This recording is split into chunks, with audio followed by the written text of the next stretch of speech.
സമയം 11 മണി കഴിഞ്ഞല്ലോ. ക്ലബ് എഫ്എമ്മിലെ ലവ് ബൈറ്റ്സിൽ ഞാൻ റീനു വിത്ത് ടൺ കണക്കിന് ലവ് ആൻഡ് ടൺ കണക്കിന് റൊമാൻസ്. നേരത്തെ ഞാൻ പറഞ്ഞല്ലോ, നമ്മുടെയൊക്കെ സങ്കല്പത്തിൽ ഒരാൾ കാണുമെന്ന്. എല്ലാം തികഞ്ഞ നമ്മൾ വിചാരിക്കുന്ന പോലത്തെ ഒരാൾ. അങ്ങനെയൊക്കെയാന്ന് വിചാരിച്ചിട്ടാ നമ്മളെല്ലാവരും പ്രണയത്തിലാവാറ്. ചില ലക്കി ആൾക്കാർക്ക് അങ്ങനെ തന്നെ കിട്ടുകയും ചെയ്യും കേട്ടോ. എന്നാൽ ബാക്കിയുള്ളവർക്കോ സങ്കല്പത്തിലുള്ള ആളും യാഥാർത്ഥ്യത്തിലുള്ള ആളുമായിട്ട് മാച്ചാവാതെ വരും. അപ്പം എന്താ ചെയ്യുക? ഇവിടെ ആൺ പെൺ വ്യത്യാസമുണ്ടേ. പെൺപിള്ളേർ പിന്നെയും കിട്ടിയയാളെ ആക്സെപ്റ്റ് ചെയ്യും. പണ്ട് തൊട്ടേ വീട്ടിൽ നിന്ന് പഠിപ്പിച്ചിട്ടുണ്ട്, നിന്നെ ഒരു സ്ഥലത്തേക്ക് അയക്കും, അയാളുമായിട്ട് നീ അഡ്ജസ്റ്റ് ചെയ്യണം. ഒരു ടൺ ഉപദേശങ്ങൾ. അതുകൊണ്ടായിരിക്കുമെന്ന് ഞാനങ്ങ് വിചാരിക്കാം കേട്ടോ, നമുക്ക് അഡ്ജസ്റ്റ് ചെയ്യാൻ പറ്റുന്നേ. എന്നാൽ ആൺപിള്ളേർ അങ്ങനെയല്ല. അവർ വിചാരിക്കുന്ന ടൈപ്പിലുള്ള ആളല്ല നമ്മളെങ്കിൽ അവരെ നമ്മൾ ഉപേക്ഷിക്കത്തില്ലേ?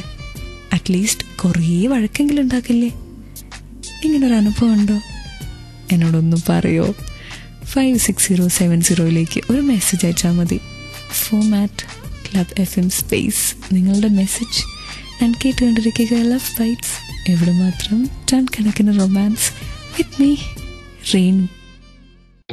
Welcome back to love bites on club FM with ton കണക്കിന് ലവ് ആൻഡ് ടൺ കണക്കിന് റൊമാൻസ്.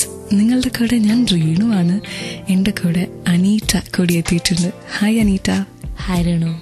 പ്രണയിക്കുന്ന ആളെ കുറിച്ച് നമുക്കൊക്കെ ഒരു സങ്കല്പം ഉണ്ടാവുമെന്ന് പറയാറുണ്ട്. അനീറ്റയ്ക്ക് അങ്ങനെ ഒരു സങ്കല്പം ഉണ്ടായിരുന്നോ?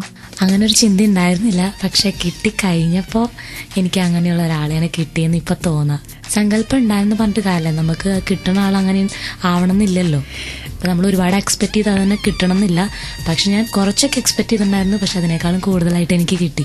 അതായത് പണ്ടേ അറിയായിരുന്നു കിട്ടുന്നയാളെ ഞാൻ ആക്സെപ്റ്റ് ചെയ്യും, കൂടുതലൊന്നും സങ്കല്പിക്കണ്ടെന്ന്. അതെ അതെ. എനിക്കപ്പോൾ ഒരു ചോദ്യം കൂടി ചോദിക്കാനുണ്ട്. എൻ്റെ കൂടെ ആയിരിക്കുക ക്ലബ് എഫ്എമ്മിലെ ലവ് ബൈറ്റ്സിൽ. ഇവിടെ മാത്രം ടൺ കണക്കിന് റൊമാൻസ്, ടൺ കണക്കിന് ലവ്. മനോഹരമായ പ്രണയ ഗാനങ്ങൾക്ക് ശേഷം തിരിച്ചു വരുമ്പോൾ ക്ലബ് എഫ്എമ്മിലെ ലവ് ബൈറ്റ്സിൽ ഞാൻ റീനുണ്ട്. നമ്മുടെ കൂടെ അനീറ്റയും കൂടി ഉണ്ടായിരുന്നു. അനീറ്റ നേരത്തെ പറഞ്ഞു നമ്മൾ സങ്കല്പത്തിൽ ഒരാളൊന്നും അനീറ്റയ്ക്ക് ഇല്ലായിരുന്നെന്ന്. അങ്ങനെ ഒരാളെ മനസ്സിലുണ്ടെങ്കിൽ എന്താ കുഴപ്പം? കുഴപ്പമൊന്നുമില്ല. പക്ഷെ ചില ആളുകൾക്കെന്ന് പറഞ്ഞു കഴിഞ്ഞാൽ, ഇപ്പോൾ ബോയ്സ് അവർക്ക് ചില ആഗ്രഹം ഉണ്ടാവും, സൈലന്റ് ആയിരിക്കുന്ന കുട്ടി വേണം, അല്ലെങ്കിൽ നല്ല അടിച്ചു പൊളിച്ചിരുന്ന കുട്ടി വേണം. പക്ഷെ അവർ ചിന്തിക്കുന്നില്ല, അവരുടെ ക്യാരക്ടറിനോട് യോജിച്ചു പോണ ഒരാളെയാണ് അവർക്ക് വേണ്ടത്. അതായത് ഇപ്പോൾ സൈലന്റ് ആയ ഒരു ആൺകുട്ടിക്ക് സൈലന്റ് ആയ പെൺകുട്ടി, അപ്പം അങ്ങനെ യോജിച്ചു പോകാൻ പറ്റും. പല ആളുകളിലും പറ്റണത് സൈലന്റ് ആയിട്ടൊരു പെൺകുട്ടീനൊക്കെ കൊണ്ടുവന്നിട്ട് അവൻ ഭയങ്കര ജോളിയാണ്, പിന്നെ ഞാൻ തമാശ പറയുമ്പോൾ അവൾ ചിരിക്കണില്ല, അങ്ങനെയൊക്കെ ചെറിയ കാരണങ്ങൾ വന്ന് അവർ അടി കൂടാൻ സാധ്യതയുണ്ട്. അപ്പൊ പെൺകുട്ടികളായാലും ആൺപിള്ളേരായാലും ശ്രദ്ധിക്കുക, തന്റെ ക്യാരക്ടറിനോട് യോജിച്ചു പോണ ക്യാരക്ടർ, അത്രേ ഉള്ളൂ, വേറെ ഒന്നും വേണ്ട. അല്ലാണ്ട് ഒരുപാട് നമ്മൾ എക്സ്പെക്ടേഷൻ വെച്ച് കഴിഞ്ഞാൽ ലാസ്റ്റ് അത് പോയിന്ന് പറഞ്ഞിട്ട് കരഞ്ഞിട്ട് കാര്യമില്ല.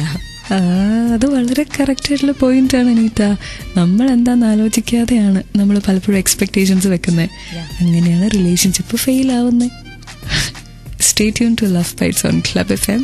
ഇവിടെയുണ്ട് റീനു, എന്നോട് ടാറ്റ പറഞ്ഞു പോകുന്ന അനീറ്റ ആൻഡ് ടൺ കണക്കിന് റൊമാൻറ്റിക് സോങ്സ്. ക്ലബ് എഫ്എമ്മിലെ ലവ് ബൈറ്റ്സിൽ റീനു പറയുന്നു, നേരത്തെ അനീറ്റ പറഞ്ഞ കാര്യത്തിനോട് ഞാൻ യോജിക്കുക. നമ്മുടെയൊക്കെ സങ്കല്പത്തിലൊരാളുണ്ട്, അത് നമ്മുടെ ഇഷ്ടത്തിന് നമ്മൾ വിചാരിക്കുന്ന ഒരാൾ. എന്നാൽ നമ്മൾ എപ്പോഴെങ്കിലും നമ്മളെക്കുറിച്ച് ചിന്തിച്ചിട്ടുണ്ടോ? നമുക്ക് കിട്ടുന്നയാൾ നമ്മുടെ ക്യാരക്ടറിന് മാച്ച് ചെയ്യുന്ന ആളായിരിക്കണ്ടേ? അല്ലാതെ എല്ലാം തികഞ്ഞ ഒരാളെ നമ്മളെ കിട്ടിയെന്ന് വെച്ചോ, നമ്മൾ അയാൾക്ക് ചേരില്ലാത്ത ആളാണെങ്കിലോ? സങ്കല്പം വെക്കരുതെന്നല്ല പറയുന്നത് കേട്ടോ. സങ്കല്പം ആകാം, പക്ഷെ റിയലിസ്റ്റിക് ആയിരിക്കണം. ലവ് നമ്മളൊരു ഡ്രീം വേൾഡിലേക്ക് കൊണ്ടുപോകും. എന്നാൽ ഡ്രീം വേൾഡിൽ മാത്രം എന്നും ജീവിക്കാൻ പറ്റുമോ? പോകുന്നതിന് മുന്നേ എന്നും പറയാറുള്ള പോലെ റീനു പറയാ, love, keep loving and keep listening to club FM. ഇവിടെ മാത്രം ടൺ കണക്കിന് ലവ്, ടൺ കണക്കിന് romance. Reenu is signing off.